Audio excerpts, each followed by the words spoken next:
Presidenti i rajonit të Toskanës në Itali Enrico Rossi shpalli gjendjen e emergjencës për shkak të krizës hidrike, pasojë e thatësirës e të nxehtit të kësaj periudhe.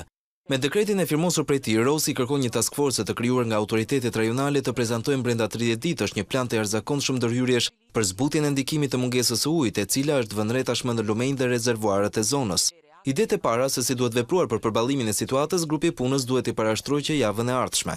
I nxehti i pazakonti këtij qershori është vënë jo vetëm në Itali, por edhe në pjesë të tjera të Europës. Sipas shkencëtarëve, fenomeni është rrjedhoi ndryshimeve klimaterike. Zjarret e fuqishme pyjore morën me 10 jetë njerëzish në Portugali. Temperaturat e larta detyruan autoritetet në Francë, Zvicër e Holand të dilnin me plan emergjence për vapën dhe Britania është përballur me qershorin më të ngrohtë që prej vitit 1976.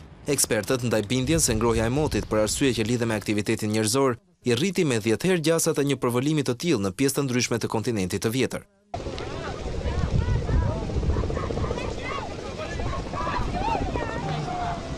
Kemi zbuluar një lidhje shumë të fortë mes të nxehtit rekord të këtij muaji dhe ndryshimit të klimës të ardhur si pasojë ndërhyrjeve të njeriut, thot Gert Jan van Oldenburg, i Institutit Mbretëror Holandez të Meteorologjisë. Dhe nuk përfundon këtu.